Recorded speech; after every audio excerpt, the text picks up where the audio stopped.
Panorama group, जो सोचता है वो करता है।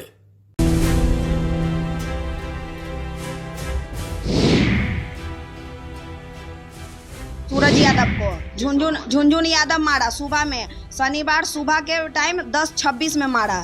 क्या घटना हुई? कोई घटना नहीं। मेरे पापा पेंट करवा रहे थे घर में, वो घर में घुस के आके मेरे पापा से बात भी किया है कि चाचा क्या करवा रहे हैं, पोचारा करवा रहे हैं। तो मेरे पापा बोले कि हाँ पोचारा करवा रहे हैं, ताकि मेरा भी घर ऐसा ही होले। तो पापा बोले कि तुम भी करवाओता तो यहाँ क्या लाया है। तो बोल रहा है कि चाचा आप ही तो तरक्की पे हैं। इतना बोल के अपना घर चला गया।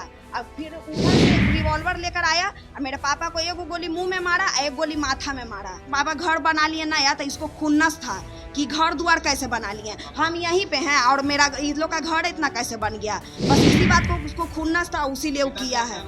सूरज यादव मेरा बड़े पापा का बड़ा वाला लड़का है, मेरा चचेरा भाई हुआ। भाई कहने में भी हमको शर्म आ रहा है ऐसा भाई को। हाँ मार के फरार हो गई रहेगा।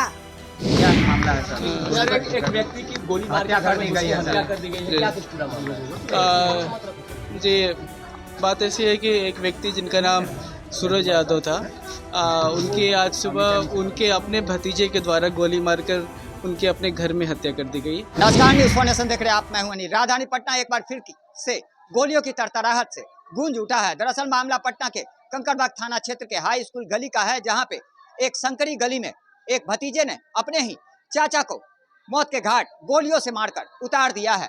मामले की अगर बात करें तो शनिवार के पहले सुबह की बताई जा रही है, जब 10 साढ़े 10 बजे चाचा अपने घर को डेंट पेंट कर रहे थे, जिस दरमियान एक सत्येंद्र कुमार उर्फ झुनझुन नाम का व्यक्ति घर के अंदर आता है और उसके द्वारा 2 गोलियां मारी जाती है। दरअसल देखा जाए तो इसमें घायल की मृतक घटना स्थल पर ही हो गई और वहीं देखा जाए तो परिवार में चित्कार का माहौल देखा जा रहा है। ऐसे में घटना की सूचना मिलते ही कंकड़बाग थाने की पुलिस के साथ साथ पूर्वी एसपी परिचय कुमार दल बल के साथ घटनास्थल पहुंचे थे और तमाम बिंदुओं पर जांच की है। तो जाहिर सी बात है, देखा जाए तो चाचा को भतीजे के द्वारा ही 2 गोलियां मारी गई है। पुरानी रंजिश में ये पूरी विवाद का घटना बताया जा रहा है, जिसमें भतीजे के द्वारा चाचा को 2 गोलियां मारी गई है और वहीं बताया जा रहा है कि चाचा से पुरानी रंजिश भतीजे की थी। भतीजा फिलहाल देखा जाए तो आर्मी के कैंटीन से भगाने के बाद यहाँ रह रहा था और वहीं चाचा से पुरानी खुन्नस की वजह से ये हत्या की घटना को अंजाम देने की बात कही जा रही है। फिलहाल इस पूरे मामले पर जानकारी देते हुए क्या कुछ कह रहे हैं पटना पूर्वी एसपी परिचय कुमार, साथ ही क्या कुछ कह रहे हैं उनके परिजन, मृतक के परिजन, आइए सीधे सुनवाते हैं आपको। क्या मामला है सर? एक व्यक्ति की गोली मार हत्या कर दी गई है क्या सर। कर दी गई है, क्या कुछ पूरा मामला है? जी बात ऐसी है कि एक व्यक्ति जिनका नाम सूरज यादव था, उनकी आज सुबह उनके अपने भतीजे के द्वारा गोली मारकर उनके अपने घर में हत्या कर दी गई। दोनों का घर आसपास ही था।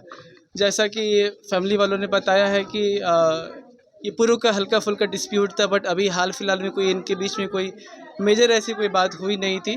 और घटना की सूचना जैसे ही प्राप्त हुई है, हमारी पुलिस एक्टिव है और हम बहुत जल्दी उसको गिरफ्तार कर लेंगे। ऑलरेडी छापेमारी चल रही है, अभियुक्त की पहचान हो गई है। गोली किसने चलाई और कितनी गोलियां लगी? गोली उनके अपने भतीजे जो प्राथमिकी अभियुक्त है, हम लगातार उनकी गिरफ्तारी के लिए छापेमारी कर रहे हैं। ये आपसी विवाद में हुई घटना प्रतीत होती है। बाकी अभियुक्त की गिरफ्तारी के बाद मामला और ज़्यादा क्लियर होगा। एक्चुअली में गोली घटना होने के बाद ये घायल व्यक्ति को हॉस्पिटल ले गए और पुलिस को सूचना उस समय नहीं दी, बट अभी जो बात निकल कर आ रही है कि 2 गोलियां लगी हैं और घटनास्थल पे एक पिस्टल का खोखा भी पड़ा हुआ है। एफएसएल की टीम को हम बुला रहे हैं, घटनास्थल की भी अच्छे से जांच कराई जाएगी। आरोपी पहले भी इन पर हमला कर चुका है, ऐसा कहा जा रहा है। आरोपी पहले भी इनके परिवार पे हमला कर चुका है। ये परिवार के द्वारा ये बताया जा रहा है कि आरोपी ने पहले भी आपस में इनके फैमिली पे चाकू वगैरह से वार किया था पूर्व में। तो ये सब देखकर ऐसा प्रतीत हो रहा है कि आपस का फैमिली डिस्प्यूट है, फैमिली डिस्प्यूट में ये घटना हुई है। जो भी हो, हम लगातार छापेमारी कर रहे हैं। इनके द्वारा बताया जा रहा है कि आरोपी किसी मिलिट्री कैंटीन में खाना ये बनाया करता था। फौजी है नहीं है, उसे निकाला गया था, इस्तीफा दिया था, ये अभी तक क्लियर नहीं है। कितने बजे की घटना है सर? जैसा कि फैमिली के द्वारा बताया जा रहा है लगभग 10:40 के आसपास की आज सुबह की घटना है। हालांकि पुलिस को सूचना काफ़ी देर से दी गई। पुलिस को जैसे इन्फॉर्मेशन मिला तब वैसे ही पुलिस एक्टिव होकर लगातार छापेमारी कर रही है। सूरज यादव को झुनझुन यादव मारा सुबह में, शनिवार सुबह के टाइम 10:26 में मारा। क्या घटना हुई थी? कोई घटना नहीं, मेरे पापा पेंट करवा रहे थे घर में, वो घर में घुस के आके मेरे पापा से बात भी किया है कि चाचा क्या करवा रहे हैं, पोचाड़ा करवा रहे हैं। तो मेरे पापा बोले कि हाँ पोचाड़ा करवा रहे हैं, ताकि मेरा भी घर ऐसा ही हो ले। तो पापा बोले कि तुम भी करवाओ तो यहाँ का लाया है। तो बोल रहा है कि चाचा आप ही तो तरक्की पे हैं। इतना बोल के अपना घर चला गया। अब फिर उधर से रिवॉल्वर लेकर आया, मेरे पापा को एक गोली मुंह में मारा, एक गोली माथा में मारा, मार के भाग गया।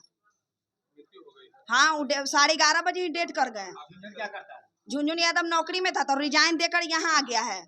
चिड़िया नौकरी बाहर करता था, आसाम में। वो अथी में था, आर्मी में खाना बनाने वाला में था। आर्मी कैंटीन में काम? हाँ, आर्मी कैंटीन में काम करता था। नहीं, यहाँ भी वहाँ भी नौटंकी करता होगा। अब यहाँ वो क्या करता था हमको तो नहीं पता है, लेकिन यहाँ बहुत दिन से हम लोग को पेड़े हुए था। और एक बार और मेरी माँ पर भी चाकू उसको निकाला था, उस बार कार्रवाई किए थे तो बस 1 महीना जेल रहा था। अब मेरी बड़ी वाली बहन पर पूरा तेजाब पेट्रोल फेंक दिया था, और दरवाजा मेरा बाहर का लगा के अब माचिस मार दिया था, पूरा पर्दा धर लिया था। तो मेरा चचेरा भाई बचाया था। मंझले पापा पुलिस बोले तो कि बस 1 महीना वो जेल खटा था और कुछ नहीं हुआ था। वो तो वहां से मोटा ही के आया था 1 महीना जेल में खा के। कब निकला था? 1 महीना बाद। अभी कब निकला था? हाल फिलहाल में निकला था? नहीं, बहुत टाइम हो गया, 4-5 साल हो गया। अचानक इस तरह का घटना? हाँ, वो ऐसा ही मतलब बोले ना कि माइंड सेट किया हुआ था कि इनको मारना है।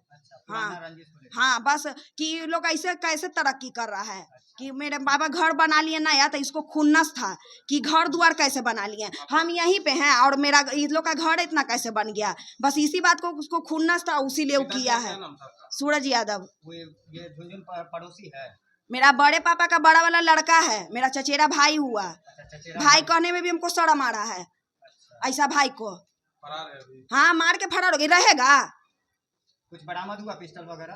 अंदर कुछ है, अब सर बोले कि अंदर नहीं दिखाने के लिए, मारा है तो कुछ खोली वगैरह है। खोखा है? हाँ। कितना खोखा होगा वहाँ? एक है शायद, मारा है 2 गोली, तो एक तो अंदर ही फंसा है और एक मारा है तो शायद एक चेयर के पीछे गिरा हुआ है। पिस्टल लेके भाग गया? हाँ। सर देखे आए हुए थे, सर पुलिस आए हुए थे, वही लोग देखे यहीं बगल में चिराटर हाई स्कूल गली में। कितने बजे की घटना है? सुबह 10:30 बोले तो कि 10:26 पे मारा है। मेरे पिताजी का देहांत 11:30 में हो गया है। आपका नाम क्या? मेरा नाम लवली कुमारी। कौन कौन रहते हैं घर में? यहाँ पे मेरी दीदी, हम और एक बच्चा है। मेरे मम्मी पापा नए वाले घर पे रहते थे। कितना मोबाइल? तो जाहिर सी बात है, जिस तरह से राजधानी पटना का एक इलाका फिर से गोलियों की तरतराहट से गूंज उठा है, तो वहीं परिवार में चित्कार का माहौल भी देखा जा रहा है। फिलहाल घटना कारित करने के बाद जो झुनझुन है वो फरार बताया जा रहा है और वो हथियार भी पुलिस बरामद करने की बात कह रही है। ऐसे में परिचय कुमार जो पूर्वी एसपी है, उनका साफ तौर पे कहना है कि घटना को अंजाम देने वाले व्यक्ति को जल्द से जल्द गिरफ्तार कर लिया जाएगा। अब देखना यह होगा कि आखिरकार अपराधी कब तक पुलिस की पकड़ में आते हैं। लगातार हमारी छोटी बड़ी खबरों से अपडेट रहने के लिए देखते रहें न्यूज़ फॉर नेशन।